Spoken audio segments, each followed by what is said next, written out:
Hello again.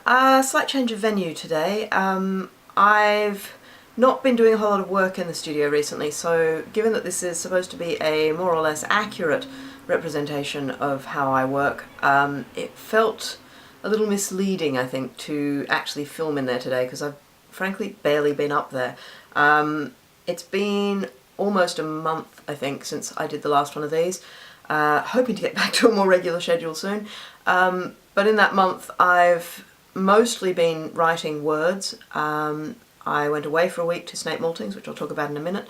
And I've still been getting over the flu, and it's also been really, really cold. So today I'm actually in the bedroom, which is where I've spent an inordinate amount of time, yeah, sort of wrapped up in a duvet typing. So yeah, this is the reality. So today I'm mostly going to be talking about Aides Memoire, which I'm preparing for a Bastard Assignments gig next week on the 17th of April at Asylum. There'll be a link below with details about that if you want to come. This is the piece I wrote in late last year for a live set for BBC Radio 3 Here and Now, which uses field recordings, narration and live photography. So when we were rehearsing that, one of the guys, I think it was Edward, suggested that we do the whole thing like in the dark with flashes, so the cameras would be all flash, flash, flash, flash, flash, and it'd be really visually exciting. I agree, that's a great idea, and I almost immediately had doubts about whether the cameras were going to be capable of it. Basically because as soon as you take a camera into the dark, it all slows down, it has trouble focusing. Yeah, the flash firing, it just all takes more time and is more spread out. You don't get the sonic effect of cameras that can respond quickly. I just had doubts about how it would all work. So we spent our week at Snape Maltings, my part, working on this and trying to find ways around it. The first technical test we did was really great, which was to test out radio mics on the cameras. When we did it for the BBC, we obviously had to have their big fancy mics, which were right in front of the lenses, and meant we couldn't really do anything in the way of moving around. The photos that came out, obviously most of them had like a microphone there, which was rather frustrating given that there's like a second part to this piece, which is sort of a spin-off piece called POV, which is to use the photographs taken in the performance. And that just didn't happen with the BBC one. They were just really dull because most of them were of microphones or just, because we couldn't move much, you didn't get much of an unusual perspective on the venue or anything. So the radio mics worked really well, really nice sound, able to move around, can just point the camera in different directions, even if you're standing still, you just have that freedom to click anywhere. I was really, really happy with that. We ran through a few tests in the dark. We were able to sort of black out the venue, and it's sort of been through ups and downs and various suggestions. Now I'll say at this point that I don't have very much footage of any of this, partly because my good cameras were being instruments, and the other part is just filming in the dark is really hard, and the situation we have, or where we ended up, was that I was spotlit at doing the narration and the guys were sort of in a twilight. You could see what they were doing when you were actually in the venue. There was no problem with that at all, but on the camera it just basically looks black until you get the flashes. So we went through a whole bunch of fiddly things with this. I don't think I want to go into too much detail. It's still in flux. At this point, while I feel that what we did at Snape was good and has the potential to be a strong performance, there are technical issues with getting it into the venue. There are other things that we haven't quite sorted out, like the slowness of the cameras.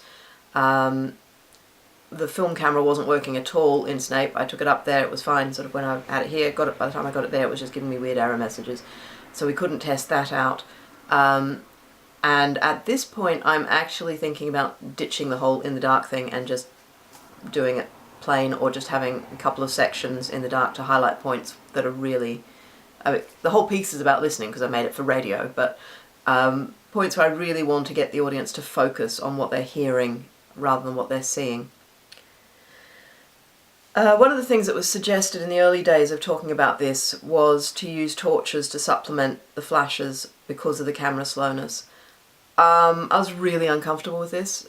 I'm gradually, all of this has really made me question the role of theatricality in my work, and I'm recognising that I'm really uncomfortable with things that are fake or effects just for effect.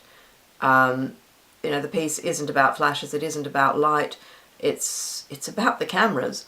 And I was just really uncomfortable with that whole concept. While we were at Snape, I did actually add them in though. We had these quite good little torches, and the cameras really weren't cutting it on their own. And so they did beef it up in certain parts, and what they really added, I think, was not so much that there was lights going off, flash or flash, but that the fact that there was more light in the performance space meant that the audience could see the cameras, which the cameras themselves weren't providing enough to do that, because there's only one on one, and with the torches there was just more light around.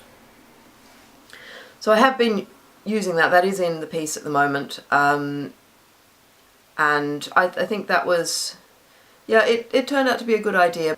With the slowness of the cameras, I started adding camera sounds back into the tape part with the field recordings. I think that's going to stay, just because even if we don't do it in the dark, there may be issues with the radio mics if we move in front of the speakers, and we can't test this until the day. So I think if I have some camera sounds on the tape part, I can do a bit of panning, just make it a bit more of an oral landscape really, and a bit more interesting.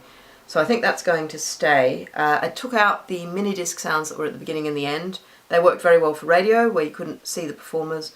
But as soon as we started using the whole space, because once we started doing things in the dark, it's like we started using more of the space and moving around the audience, it just felt a bit weird to have this sound that didn't really connect to anything. It provides a nice start and stop point for the radio version, but in live performance it didn't feel quite the go.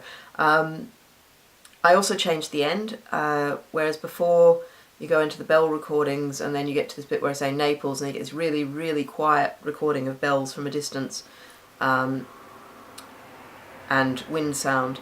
And before there were like two camera chords, for want of a better word, where we sort of all clicked in unison, and that just wasn't really working with the staging and where the piece was going.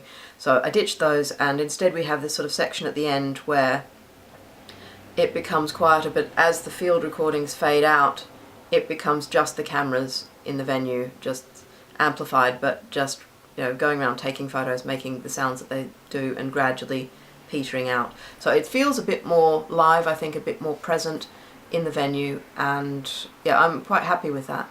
The trick then is just to work out sort of how long it should be, what the rate of photo taking should be for that, and then also the fact of the slow cameras. In terms of the staging, with the photographers in the dark, because you can sort of see them in the half light, it was a bit strange to have them just standing there, because for the first 2.5 field recordings, so there's about 3 minutes I think where they don't actually have anything to do, and it just felt really weird with them standing around, and somebody came up with the idea of all of them moving in very slow motion, so starting in the audience, moving in very slow motion towards the stage, so getting to the stage at the right time to start taking the photos, but then to keep moving all the time, which then means that you have this very slow motion, but that the rate of the photo taking doesn't match with that, so you're moving very slowly but madly clicking away to get the sounds in there, because obviously compensating for the slow cameras. So I liked the slow motion, and I liked the photographers being sort of in the twilight while I'm spotlit doing the narration. I didn't really want to foreground myself, but it started to feel like it was important, because after all they're my field recordings, they're my, stories for want of a better word. The whole thing, it does have this sort of shades of 1960s, 1970s slideshows. Come round and see my slides and be bored witless for 2 hours. Just sort of like, this is this and this is this, and it does sort of go through that. And I felt with the slow motion and the figures in the dark. It was sort of like shadows of memory, and that I quite like. So that's coming together quite well, I think, but it may well go backwards in the next week. We'll have to wait and see. Turn up to the show. The other things that have been going on over the past month was there's been another Community of Objects performance. I've been going through these vlogs sort of for this essay I'm writing, and I came to the realisation that because Community of Objects was started about the same time as I started this, I've actually been talking about it for a year, even though the piece was ostensibly finished in about 4 weeks. It's been tweaked and reshaped ever since. So this was the final performance of this piece for the time being. Nothing else is planned. I get a break from making boxes, which is very nice. And it was a really, really nice performance to go out on. I was so pleased with it. I think it's been the best one there's been so far. Plus-Minus Ensemble did a fantastic job of it, and it was just really, really vibrant. There were some beautiful moments. I was very, very happy. I think something that I was looking at in making the boxes for this, I was thinking a lot more about the fact of it being a trio and how to separate the content in the boxes and sort of to create things that made solos and duos as well as trios, and sort of to make some variation between how many people were involved in the activities. Yeah, I think that was a good way to approach it. It was a really interesting exercise to think about it like that. And like I say, I was very happy with the performance. I felt it worked. People said nice things. The final thing is, a new piece. Now, I have hopes for this being, unlike the new pieces I've talked about in recent episodes, that this might actually be a new piece that goes somewhere. After the Plus-Minus gig, I was talking to Vicky, and she mentioned that they're going to be back at Bath Spa University at the end of May, I believe. And I think I'm coming to the end of a really chaotic period at the moment. It's just been so busy, and I found it really hard to get going on anything, but I thought that'd be a really nice deadline to work towards, and I absolutely loved working with them. They're just so great. I really want to do it again. So I've come up with this idea. Well, it's not really an idea for a piece. It started out as a texture, which is video and people actually playing notes at the moment. That may go. And I've sort of gradually sort of had ideas to stretch that out, that there might be some amplified drawing in there as well that draws on the video part too. All of which goes back to my piece for cello and video paper, which I made about 1.5 years ago now, because I've been going back over all my old work for the progression assessment essay that I've been writing.